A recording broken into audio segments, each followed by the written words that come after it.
Support comes from Missouri Forest Products Association, committed to sustainable and sound conservation of the state's forests, which support more than 41,000 Missouri jobs, resulting in a $10 billion industry. ChooseWood.com. He had deployments all over the world, so he said that this was my deployment for the war on COVID, and he was there to help, and he did. Look, all of our healthcare workers were feeling the same thing, and really all of the frontline providers, whether they were in or outside of medicine, everybody was feeling the same thing. Not only about getting sick ourselves, but even more concerned about what we could bring home to our families. I'm Sarah Fensky. This is St. Louis on the Air.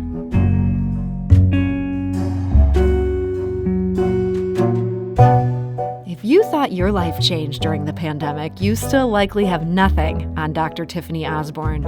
She is a professor of surgery and emergency medicine at Washington University, and she regularly works in the emergency room and the ICU at Barnes-Jewish Hospital.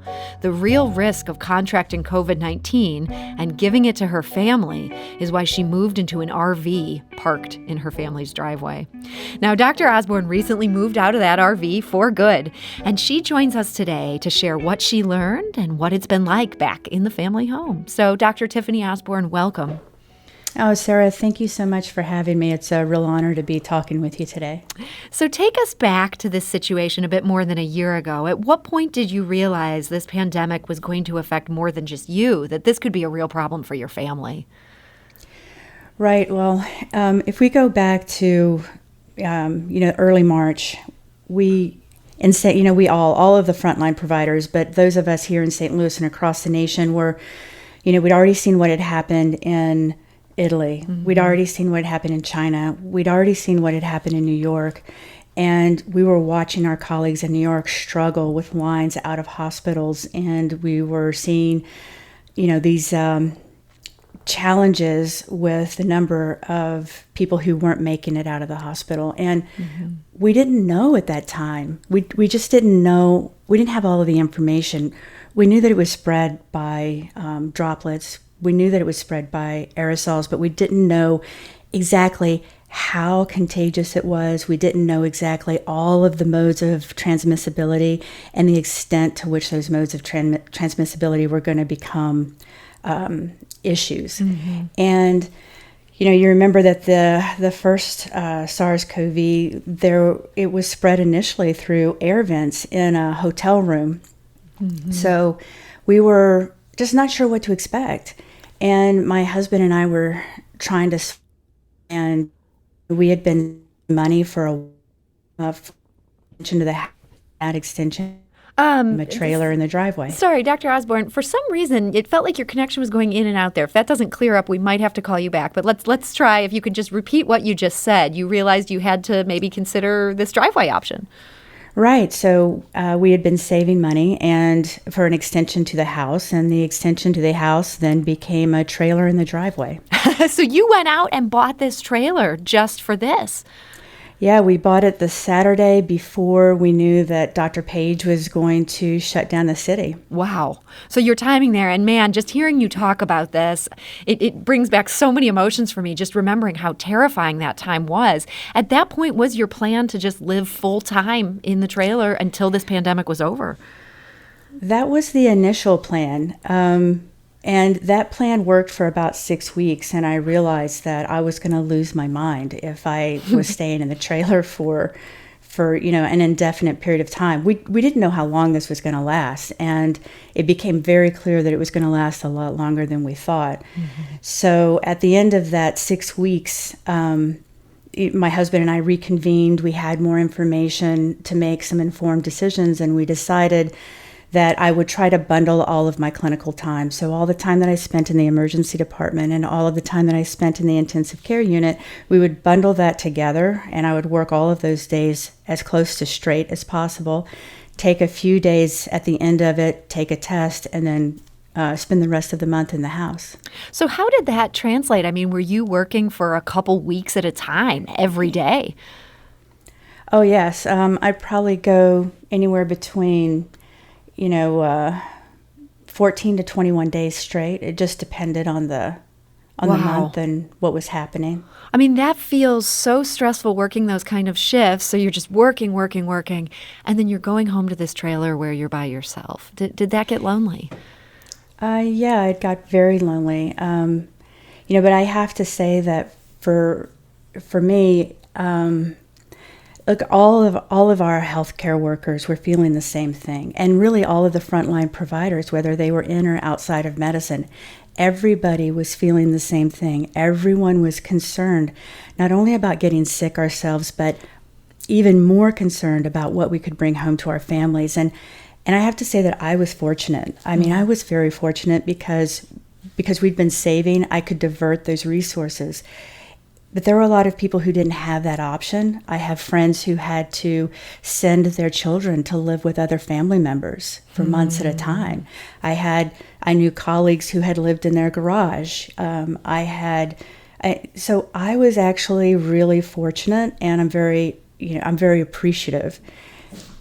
Wow. Well, I mean, that's a great attitude to have on it. And I also have to think your husband must have played a big role in this. Not every parent could step up and do this by himself. Was that hard for him?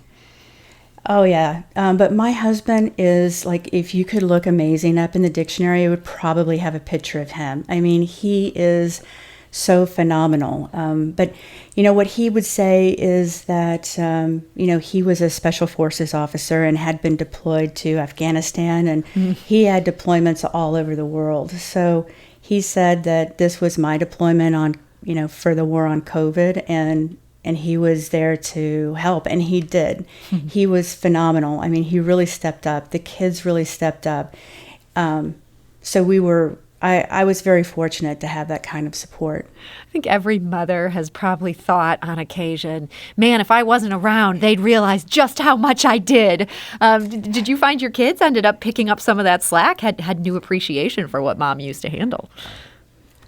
That would be yes. My daughter specifically said, she was like, I never realized how much mom did until I had to start doing some of it myself. So there's a silver lining right there. There was a little silver lining there, I'd have to say. So everybody pitched in. It was a family effort. So everybody came together and did what needed to be done to try to do what we needed to for the community. I understand your church community also really stepped up. How were they helpful? The church community was phenomenal. And the community in general was phenomenal. You talked about were there days when things got really lonely, and there were definitely days when things were hard, and it's that way for everybody. All of the healthcare workers had these days where things got where things could be dark, and it was challenging to keep your spirits up. And I had people who would send me cards. I had a couple of kids who drew me this Pokemon. Colored this Pokemon thing that said, "Go, Dr. Osborn, beat coronavirus." And the church at one point they had a card for every single day for like a 2-week period that I could come in and open it up, and I would save those for those days that were challenging. That's so great to hear about that support. At the same time, there have been some other things that have happened in this past year that have been just hard for so many of us to process. And I know you wrote a journal entry about the day of the Capitol insurrection, that's a day that really stands out to you in this last year. Looking back on that day, why was that such a hard day and such an emotional day for you? That was really challenging. So, you kind of have to put it into the context of the fact that that morning we lost a World War II veteran. In your hospital? And in my unit. I'd been taking care of him. He had survived World War II. He had survived a plane crash but he didn't survive the war on COVID. And that really struck me. And then, from that, I'd walked in to a family that I'd been taking care of for a while, to a patient that I had, and he had family there. And They had come in a few times. They'd rushed in the middle of the night because they thought that they were going to lose him. We only allowed 1 or 2 people into the room, but this time we knew that we were. And that room was right next door. It shared a wall with someone I'd been taking care of for a while. And that person, I was really, really rooting for him. He'd been doing so well, and then suddenly he wasn't. And I had gone into his room because we needed to place a breathing tube. And he happened to have the insurrection on his television, and I didn't know anything until I walked in that room, and I asked the nurse to get the medications for us, and I looked up and I was like, what is going on? And when I realized what was happening, so many things came back into my mind about, my husband leaving for Afghanistan, and what that was like, and the fact that when he was leaving, I was, 8 months pregnant, 9 months pregnant, somewhere in that range, and what it was going to be like if he didn't come home. And I thought about when my uncle had served in, Korea and World War II, and just so many things that were coming into my mind at the time, and I think that it sort of summed it up when I remembered what was on the Korean War Memorial, which was, freedom is not free. And so many people in my family, including my own, my immediate family, we sacrificed a lot for our country, and we did it willingly with a sense of contribution. And we didn't do it for that. And it was so challenging at the time. There were so many emotions that I was processing, that and everything that was happening within that unit. And it just, all of it combined was a lot to handle, because when we were losing these people whose lives touched so many all around me that day, and then it just made what I was seeing on the television feel that much more wrong. And so that day really, really stood out to me. And so that day, that sounds like such a hard day. You went home and you were there in this trailer. Did you just long to reach out to your family members? I did. I did. I really, to be honest, I just I went home and I just cried. I was like, wow, this what's happening to our country? And then I stopped. I stopped and I thought, that is not what our country is. Yeah. What our country is all of the healthcare providers who, and people in and outside of medicine, right? They're like scattered sparks of light. Everyday people in and out of medicine, creating good with what they have. Strength, integrity, civility, kindness, people who were coming together and standing shoulder to shoulder to do what they needed to do for the community. That's what America is. That is who we are. And so I realized that this was a very challenging time, but I didn't want to make that in my mind be what I thought America was, because it's not. That's a small group. America is all of those people who come together to do the right thing at the right time with what they have and how they have it. And that's what I ended up thinking at the end of the night that night. After a lot of alcohol, I didn't say that. Alcohol can lead to good revelations. Boy, that description you just gave of America just gave me the chills. I think I'm going to write that and hang that up on my desk to remind me that optimism just makes me feel better about this country. And speaking of optimism, I promised people here this was a story with a happy ending. That was in January. When were you able to move back in with your family for real, not just for these brief spurts between long shifts at work? Well, after getting the second part of my vaccine and waiting my 2 to 3 weeks afterwards, so that was end of February, and we then sold the trailer the first week of March. You sold it that fast? Yes, we did. We sold it to my pastor.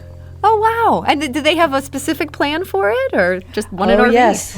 They had a very specific plan. She asked me at one point, my pastor came over to visit one day, and she said, "Are you guys planning on taking this out for vacation when you're done?" And I said, as appreciative as I am of this trailer, I will be just as appreciative when I get the opportunity to sell it because of everything that it represents. And I do have to say that I'm very happy and appreciative to be home with my family, but I still have to remember and think and recognize all of those people, including 3,600 healthcare workers that didn't make it home to theirs. But we were very excited to be able to provide my pastor with the trailer, and so she and her husband bought that, and now they have it out on a piece of land in front of a lake. And there may be times where I tell her that we'd like to come and visit that lake in the trailer. That's perfect. And in the meantime, you're back with your family. I know everybody really appreciated you while you were gone. Now that you're back home, are they still pitching in to help? They're allowing a long pause there. They're allowing me the opportunity to fall back into my previous role. So everybody's doing a great job, to be quite honest. I mean, I couldn't be prouder of my family and their sense of contribution, and their feeling that if they supported me, they were supporting our community, and that's what we felt it was all about. What's been the best thing about being back at home? Oh, there's so many, but I would say the things that I enjoy the most is being able to sit on the couch, put my head on my husband's shoulder, and he does this thing where he plays with my hair, and so being able to do that, being able to get a hug and a kiss when I want, being able to sit down with my son and next to him and help him with his homework, not over Zoom, the ability to, just for us to just be together. That's been such a fantastic piece. I've really appreciated the way we can be together. Well, Dr. Tiffany Osborn, I'm so glad that you're able to have that again, and I thank you so much for joining us today and sharing this story. Well, thank you so much for having me, and also thank you for everything that you do. I can't tell you how many times some things that have come up that were misinformation about COVID, and hearing you being able to correct that has just really meant the world to a lot of us who are on the front line. So thank you so much. Well, thank you for saying that. You've touched all of us here on our team today, and thank you again. So Dr. Osborn is a professor of surgery and emergency medicine at Washington University. She also works at Barnes Jewish Hospital in the emergency room and the ICU. This is St. Louis on the Air on St. Louis Public Radio, 90.7 KWMU.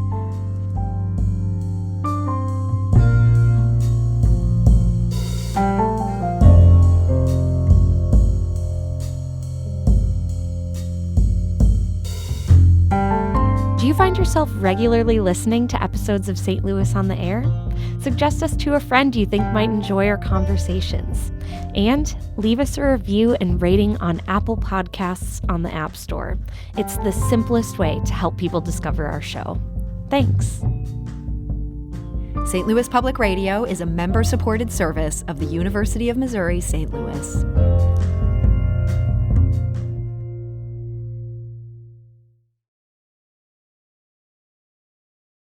Support comes from the Missouri Forest Products Association, providing more than 41,000 jobs in the production of wood pallets, railroad ties, white oak barrels, hardwood floors, and more.